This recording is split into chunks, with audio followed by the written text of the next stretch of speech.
I have a 10-year-old son. Many times I've thought of taking him out of school and simply educating him at home. I can afford the best tutors. I have a fine home library. I believe I could so arrange things that he could get a much better education and far less time at home than he could by going to school, even though he attends what's considered to be an excellent private school. But I've realized that to take a child out of the educational establishment in the United States is to immediately rouse a dragon. The educational establishment zealously protects its mandate and monopoly. Indications that you might be able to do a better job simply because you could bring more concentration and more personalized teaching to bear fall on deaf ears. The system wants its children. Billions upon billions of dollars depend upon it. Millions of jobs, in fact, the largest industry in the country. Well, there's a book on radical views of compulsory schooling edited by William F. Rickenbacker entitled The 12-Year Sentence. It's a major attack upon compulsion in education by a group of discerning scholars and attorneys. Compulsory schooling is a relatively recent idea, but it is now embedded in the laws of all the states where it causes endless mischief. It's a boon to educationists, but grief to dissenters and taxpayers, and it poses some interesting questions. For example, what do you do if you're an Amishman and believe that most education offends God? What do you do if you're a Christian Scientist and the public schools require your child to be vaccinated before he can attend classes? What do you do if you believe in the biblical version of the creation and your children are taught Darwinian ideas? What do you do if you're a modern secularist and your school insists on teaching the biblical version of the creation? What do you do if your school is mediocre and you wish to teach your gifted child at home? What do you do if your school is infested with dope addicts, hoodlums, and depraved youngsters, but you can't afford to send your child to a good private school?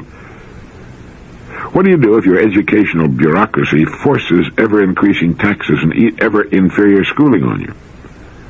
What do you do if you desire to withdraw your child from public school one day a week for religious instruction? Well, this book, The 12-Year Sentence, is about just such problems, and it tells what the courts and educationists did to just such dissenting people who were caught in the coils of truancy law. I know I've thought a great deal about compulsory education. I don't like that word, compulsory, do you? When someone tells me I have to send my child to school, and by so doing indicating that he can do a better job of educating my child than I can, my hackles rise. I think many people feel that way. Murray N. Rothbard, one of the writers of the book, points out that compulsory schooling began in the modern world with the Protestant Reformation. Before the Reformation, instruction had been carried out privately in church schools and universities, in private schools, and in private guild schools for occupational training. But Martin Luther, in his famous letter to the German rulers in 1524, urged the establishment of public schools and compulsory attendance, and did so on the basis of a military analogy. He wrote, "Dear rulers, I maintain that the civil authorities are under obligation to compel the people to send their children to school. If the government can compel such citizens as are fit for military service to bear spear and rifle, to mount ramparts, and perform other material duties in time of war, how much more it has a right to compel the people to send their children to school, because in this case we're warring with the devil, whose object it is secretly to exhaust our cities and principalities of their strong men." Well, influenced by Luther, the German state of Gotha founded the first modern public schools in 1524. Thuringia followed suit in 1527. Luther himself devised the Saxony school plan, which was established in Saxony in 1628. The first compulsory attendance system was established again under Lutheran influence by the Duke of Württemberg in 1559. Attendance was compulsory, detailed records were kept, and fines were levied on truants. The major purpose of the school system was theocratic, to use the power of the government to compel adherence to Lutheranism and to aid in the suppression of dissent from the established church. The other leading influence on the establishment of compulsory schooling in the modern world, and one even more relevant to the United States, was that other great reformer, John Calvin. Once again, the major object for public schools was to inculcate obedience to a Calvinist-run government and thereby to aid in the suppression of dissent. Control their little minds, and you can control them when they grow up. And that's my comment, not Murray Rothbard's. People think of compulsory education as something which will guarantee the best possible education because it's in the hands of the school authorities. But a good friend of mine told me that he's attended educational conventions and conferences which covered a multitude of subjects, virtually all of them related to the people in the educational establishment. But he never once heard anyone at any of these meetings or conferences ask the question, how can we do a better job of educating the children? The purpose of my comments here is not to criticize the quality of American education. That's been done by people much better qualified than I, many of them in the educational establishment. But to pose the question, is compulsory education, is the taking of our children away from us for the purpose of learning in their and our best interest? Perhaps in most cases it is. In fact, were it not compulsory, I'd say that in the vast majority of cases our system of education is excellent. But I don't think it applies to all, for many of the reasons I outlined earlier. Anyway, I'm putting the 12-year sentence on the recommended reading list. I'm sure educators will find it as interesting as we more passive parents. Another book I'm recommending is Why Marriage by Edward E. Ford, with Robert L. Zorn, with a foreword by my friend Dr. William Glasser. We asked why education must be compulsory, so why marriage? As Edward E. Ford writes in the preface, down through the ages when men of great creativity have written new and exciting ideas, many who have known them and who have liked what these men had to say then attempted to popularize what was said. This is what I've attempted to do, he writes, with the creative thoughts of Dr. William Glasser, author of Reality Therapy, Schools Without Failure, and the Identity Society. The impact of Dr. Glasser's ideas has yet to be fully realized, but the simplicity and profoundness of his words are having wide acceptance. Those who hear and read what he has to say have said these ideas make sense, and they work. And I see this book as one of many which will attempt to popularize reality therapy for the general public. But what about marriage? Is it here to stay, or is it not such a good idea after all? Well, the author writes, I believe marriages of the future will continue to be what they are today. One man and one woman in a close personal relationship. There are a great many reasons why this type of relationship will continue. One reason is simply the joy of love two people find together as husband and wife. Another reason is that the marriage-family concept, as it is known today, is the best way to bring up children. It's also the best way to teach children the meaning of love and concern. You know, the family is the only place, the only agency in our system in which love is taught. Basically, all children learn about love relationships by observing and imitating others. If all they experience in a home is fighting, children learn little about love. What they do learn is how to fight. To a large extent, children are a reflection of the home in which they're raised. If their home is full of laughter and love, the children will live and spread what they've learned. Anyway, I think you and your spouse will enjoy reading Why Marriage. It so happened that my time for writing this issue of Direct Line fell in December 1974. In fact, as I wrote the words I'm sharing with you now, the date was December 31st, 1974, the last day of a busy and crisis-filled year. As I sat down to my typewriter, newspaper headlines across the country, and the Western world for that matter, carried stories of deepening recession and increased unemployment. Once again, our most amazing invention was in a state of nerves and near panic. That invention, of course, is culture. Sociologically speaking, culture, according to my excellent Random House Dictionary, is the sum total of ways of living built up by a group of human beings and transmitted from one generation to another. The sum total of ways of living, but the human way of living, an invented, a contrived, a different way of living from that with which we were originally endowed. That's what makes it shaky at times. Culture is an invention. It's something we consider to be an improvement over the so-called natural way in which we found ourselves, living in the forests and savannas, living off the bounty of nature, as do all other so-called wild creatures on Earth. Much of human culture rests upon economics. Staying with my Random House Dictionary, economics is the science dealing with the production, distribution, and consumption of goods and services, or the material welfare of mankind. Without material welfare, everything else tends to break down. As a species, it's too late to return to the forests, savannas, and beaches, to that island time of which Mr. Stetzel writes in his book School for the Young. We've been too long gone from that kind of existence. It's as Thomas Wolfe once put it, you can't go home again. Evolutionally, we've burned our bridges behind us, and we stand today on the continent we've chosen. There's no going back, even if we wanted to, and you'd be hard-pressed, I think, to find many who'd even want to go back. We invented culture, we invented economics, and even called it a science, believe it or not. E.F. Schumacher, in his book Small is Beautiful, states that economics is not a science at all, but rather an imperfect art form with which we continue to struggle as we search for stability. But what does all of this mean to you and me? Well, certainly we as persons can't do much about global economics and stability of human culture. Well, to an extent, we can do something about it. We can make certain that the organization of which we are the head, our family, and in many cases our business firms, are in good economic order. If the economic order is good, that which is built upon it, culture, this business of living as intelligent and civilized human beings and doing some of the things we like to do, is possible. If the economic base is bad, the entire hierarchy of things which make culture culture tends to collapse, and everything becomes very primary again, very primitive. It becomes a matter of food and shelter. And when staying alive and out of the elements become the primary considerations of the human creature, much of what makes him human tends to fade. The first thing to disappear when you're hungry is your sense of humor, and when you're struggling for survival, the good of the species becomes academic. But let's keep economics in its place. Things seem to be in a state of turmoil, and whenever this happens, I dig down for basics.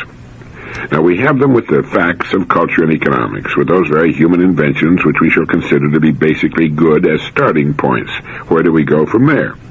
For answers of this kind, you simply cannot do better than to go back to that ugly philosopher, Socrates, son of a stonecutter and a midwife, enormously strong, very brave, charming, and brilliant. He believed that success could never be more than a short-term affair unless it was founded on logical truth and moral right. He told us what the most prized possession is, the one good and the one evil. Do you remember what they were? In times like these, it's easy to forget. Once, when looking at a variety of merchandise exposed for sale, Socrates was heard to observe, "How many things I can do without." He said he was nearest to the gods because he had the least number of wants. About that most prized possession, Socrates said that it's leisure. And he recognized only one good, knowledge, and only one evil, ignorance. He married twice, the second time to Xantippe, a shrew who screamed at him whenever he was within earshot and often hit him, sometimes even in public. When asked why he put up with such behavior, he said in effect that it was good training because if you could stand her, you could stand anything else that might happen to you. And when someone asked him whether to marry or not, Socrates replied, "Either way, you will repent it." In his excellent book, Understanding Philosophy, A Popular History of Ideas, Professor Fiebelman writes that, lurking behind the conversations of Socrates, there can be detected the ultimate question of human behavior. What is the final end of man? To enrich himself while he's alive? To cultivate a strong character and the many personal virtues?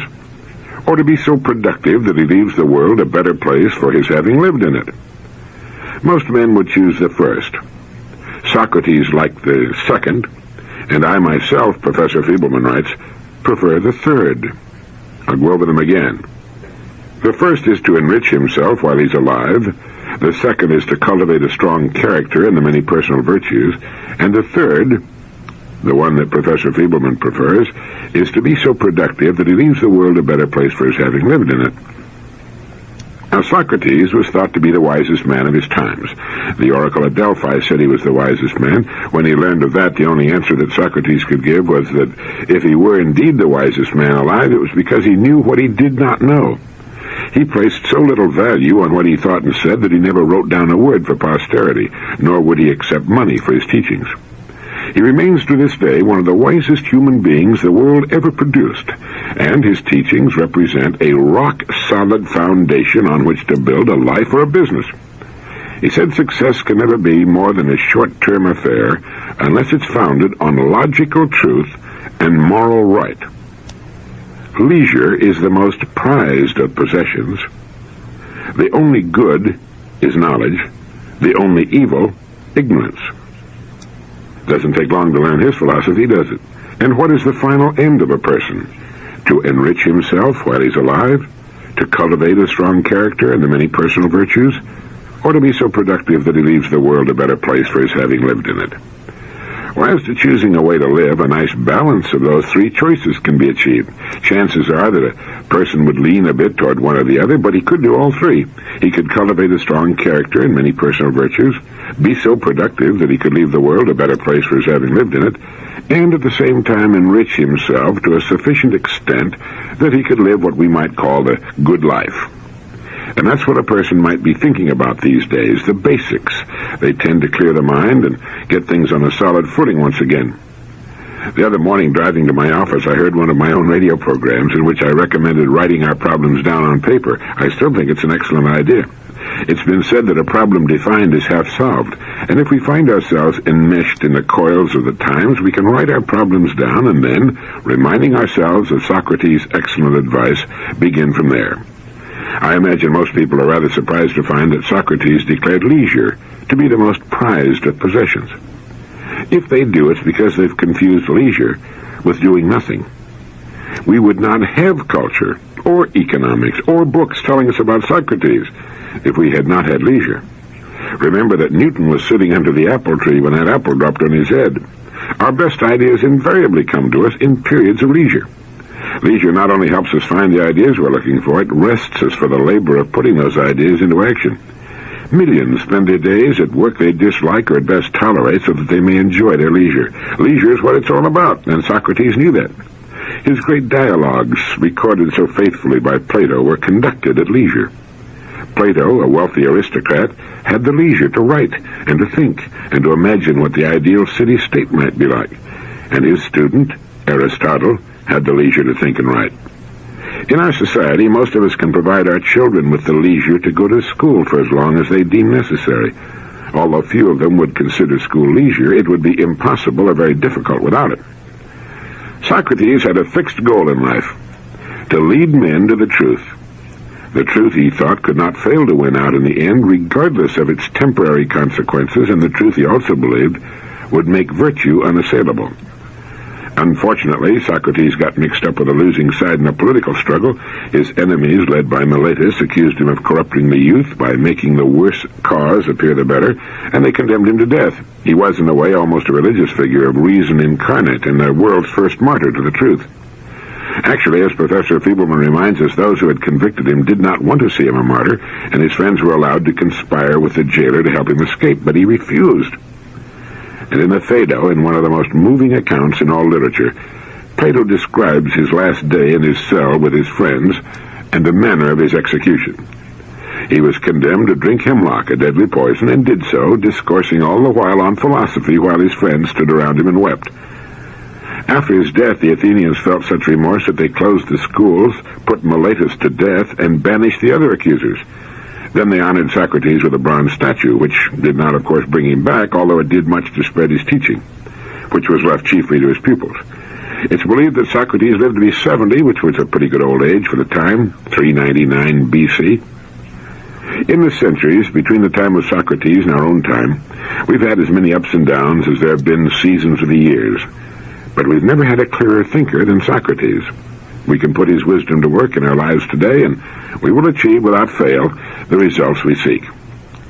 I mentioned E.F. Schumacher in his book Small is Beautiful. In a paper on meta-economics contributed to the volume Beyond Keynes, edited by Joan Robinson, Dr. Schumacher shows at the conclusion of his paper, as reported in Manus, that the attempt to describe and eventually to control the economic activities of human beings by means of economic models necessarily requires a ruthless and extreme simplification of the picture of man. Man is seen either as a mechanical robot whose reactions are ascertainable and predictable like those of mindless matter, or as a rational homo economicus solely concerned with material self-enrichment. Neither of these two pictures bears the mark of humanity. An economic teaching built on such a basis cannot possibly be helpful in solving the economic problems now oppressing us, and I'd go so far as to say, he writes, that the intensive study of such a teaching, although it may in some respects be useful, does considerably more harm than good. For every man in the course of his life becomes what he thinks, is formed by his thoughts. If what he thinks is narrow and unreal, he himself becomes narrow and unreal. Now, as Manus points out, this gets to the point. If we approach our problems as something economic science can solve, then we shall be behaving in exactly the way we've behaved in the past. Economic man is helpless to change as economic man. Even prudential considerations applied toward conservation do not work, as Aldo Leopold shows in the concluding chapter of the Sand County Almanac. After describing the failures of conservation based upon economic calculations, he says, "It is inconceivable to me that an ethical relation to land can exist without love, respect, and admiration for the land and a high regard for its value.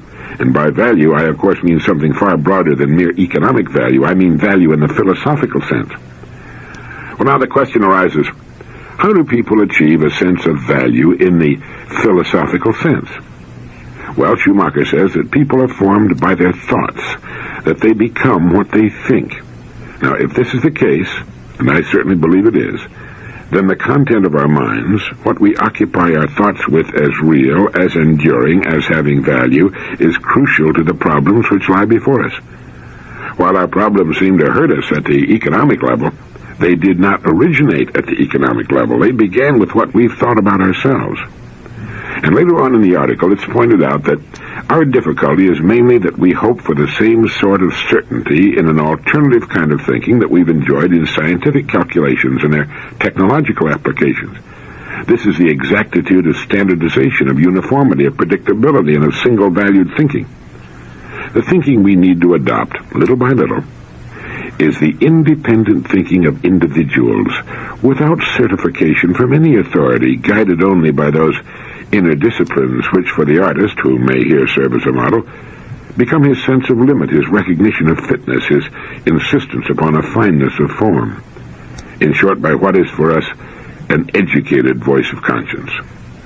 A company of conscientious men makes an illuminated community, and such communities are the seedbed of civilized society. We're speaking, we suppose, of what might be called a consensus of human enlightenment. How else should we speak of it? The outlook has some uniformity, but agreement is reached spontaneously, never by plan, so the advocate of philosophic reform, the man who speaks in the language of Blake, of Tolstoy, of Buddha, or Socrates, is at a serious disadvantage when invited to explain what will take the place of scientific certainty. He has no similar certainty to offer, and perhaps no ordinary certainty at all. This advocate speaks to us in the idiom of self-discovered truth. Should he try to imitate the precise language of science, he soon becomes a dogmatist, which makes him guilty of the greatest possible offense against the spirit of religion, worse by far than mere materialism, which is only honest skepticism or unbelief. Dogma is an attempt to standardize what is by nature unique, without duplicate, and unrepeatable, save at a distance in the moral ephemera of the arts. The arts do not pretend to reveal religious truth, although they may supply its most representative symbols. In the discipline of the arts, we may find suggestive analogies of what is involved in the independent pursuit of religious and philosophic truth. Little wonder, then, that the greatest of religious teachers, Buddha and Christ, refused to write anything down. They left such tasks to their less illustrious followers as a way of guarding against slavish belief. Unfortunately, such measures do not always work in the way that's desired. In his essay, Civilization and the Arts, W. McNeill Dixon gives the arts a high meaning that is seldom encountered these days, yet one with immeasurable restorative value for our impoverished civilization. He writes, "There is, as everyone knows, a province of human life, and only upon reflection do we perceive how vast, how boundless is that province, to whose interests and problems the most extensive knowledge or control of nature's machinery affords no entrance, a country upon which the bright sun of science sheds not a ray of light. It is the country of the soul. We have our affections and sympathies, we have loves and friendships, we have hopes and fears and admirations, inmates of a province of real things as broad and deep as the telescopic heavens above our heads. And of these things science never speaks. She sits above the battle and has no share in our joys and sorrows. Of good and evil, freedom and justice, science has nothing to say. The scientific vocabulary does not include such words as beauty or heroism, nobility or charm, resignation or despair, kindness or generosity, character or conduct. Not until you ponder such words do you perceive how narrow and inhuman is the view that omits them, the internal experiences with which our minds are so continuously occupied from the cradle to the grave." And Dixon used the arts to suggest our need for becoming, as Nietzsche put it, entangled in the infinities. The arts are purposefully vague, as well as naturally so. And Dixon's justification makes the conclusion of the Manus article. When you enter the temple of the arts, you enter a building dedicated to the muses, and the soul is there disturbed by a sense of how great and terrible, how strange and beautiful is this universe of ours. Make human life as trivial as you please. There remains the simple, positive, undeniable fact, among other facts, the eating, drinking, walking, and talking, that we are taking part in cosmic affairs of a magnitude beyond all imagination to compass or language to express. All finite things have their roots in the infinite, and if you wish to understand life at all, you cannot tear it out of its context. All finite things have their roots in the infinite, and if you wish to understand life at all, you cannot tear it out of its context. For every man in the course of his life becomes what he thinks, is formed by his thoughts. If what he thinks is narrow and unreal, he himself becomes narrow and unreal. I think that most of the problems facing us as a species and as individuals come from too narrow a view of just what we are in the context of what the universe is. We tend to lose sight of the mystery, the awesome, unbelievable, mind-boggling mystery of it all, and become as menial clerks in a Dickens novel with eye shades sitting at high desks, totally immersed in columns of figures. We might as well be immersed in chicken tracks or mumbledy-peg. Make human life as trivial as you please. There remains the simple, positive, undeniable fact, among other facts, that we're taking part in cosmic affairs of a magnitude beyond all imagination to compass or language to express. All finite things have their roots in the infinite, and if you wish to understand life at all, you cannot tear it out of its context. I think when we think in these terms, we put culture and economics in their proper perspective. Important? Yes, certainly. But very small parts of a very large and completely incomprehensible whole. In looking at a tree, we shouldn't lose sight of the sky. In looking at a grain of sand, which is our world, we shouldn't lose sight of the endless desert about us. When we see creation in this sense, our problems, real as they are to us, shrink to their proper size, and our opportunities take on their true magnitude. Yes, we become what we think. We're formed by our thoughts. If what we think is narrow and unreal, which has to be the way most people think, we ourselves become narrow and unreal, pinched and ridiculous, insignificant and ineffectual. What are you thinking about? As human beings, it's difficult, since we tend to take ourselves for granted, to realize that we are greater than our creations, economics and all other so-called civilized artifacts. We have powers which transcend the things we've created. As I quoted from Manus, if we approach our problems as something economic science can solve, then we shall be behaving exactly the way we've behaved in the past. Economic man is helpless to change as economic man. It takes something more, and that something more can be found in the statement that people are formed by their thoughts, that they become what they think. If this is the case, and it most assuredly is, then the content of our minds, what we occupy our thoughts with as real, as enduring, as having value, is crucial to the problems which lie before us. Now, while our problems seem to hurt us at the economic level, they did not originate at the economic level. They began with what we have thought about ourselves. If we think of our problems and goals in strictly economic terms, if we permit that kind of thinking to dominate our minds, if we believe that kind of thinking is real and of enduring value, we're limiting ourselves to the level of our own inventions. We're forcing ourselves to become mechanical robots, no better than our machines. We've all known people whose lives were strictly limited to economic considerations, and we've been appalled and dismayed by how small they seem to be, how limited their horizons, how curtailed their education. They seem truncated, less than what we expect a human being to become. The secret is to be found in that statement that people are formed by their thoughts. With their habitual thoughts, they shape and form themselves as creatures, as do you and I.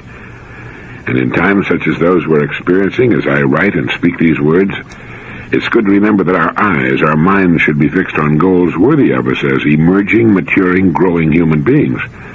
We can remember the words of Socrates that success can never be more than a short-term affair unless it's founded on logical truth and moral right. There's so much to be done within the framework of truth and right. Millions are successful today within that framework, and yet may have never thought about or analyzed the real basis of their success.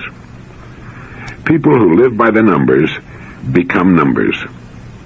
People who are unaware of the mysterious nature of things, who do not seem to have what we might call a religious or philosophical nature or insight or awareness, probably seldom know the joy of creation.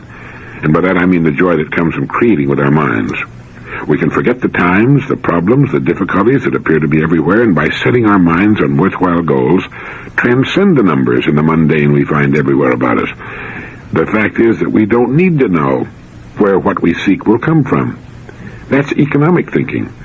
We're above, we're bigger than that. We can pull our goals right out of the mysterium tremendum. The fact that we don't know how the mind works to translate systematically held thoughts into reality shouldn't bother us any more than any of the other mysteries by which we're perpetually surrounded. It's simply the perennial philosophy. It works. I set my mind on something I want very much to bring about. I hold that thought until it permeates my habitual thinking.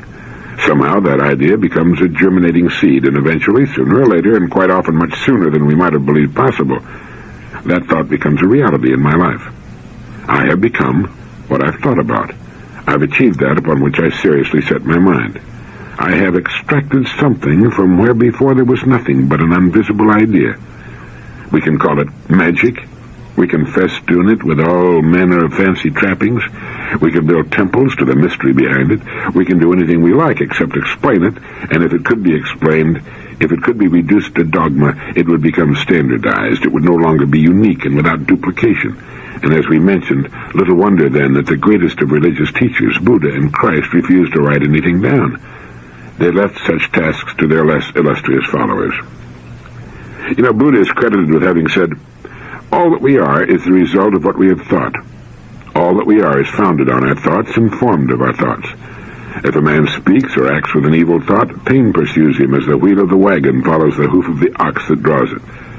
If a man speaks or acts with a pure thought, happiness pursues him, like his own shadow that never leaves him." What are we trying to build, you and I? We're involved as human creatures in organizations. The family is an organization. The company or agency or church or fraternity or profession in which we earn our way in the world is an organization.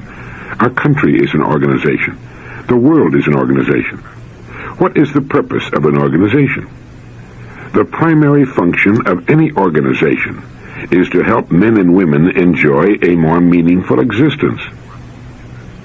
That's all there is to it. That's the purpose of our families, our company or other organization, our country, the entire human enterprise. The primary function of any organization is to help men and women enjoy a more meaningful existence. Is your family conducted toward that end? Is your company? Is our nation? Now Dixon's great quotation takes on new meaning, doesn't it? When you enter the temple of the arts, you enter a building dedicated to the muses, and the soul is there disturbed by a sense of how great and terrible, how strange and beautiful is this universe of ours. Make human life as trivial as you please. There remains a simple, positive, undeniable fact, among other facts, the eating, drinking, walking, and talking, that we're taking part in cosmic affairs of a magnitude beyond all imagination to compass or language to express. All finite things have their roots in the infinite, and if you wish to understand life at all, you cannot tear it out of its context. If you wish to understand life at all. This is Earl Nightingale, and thank you.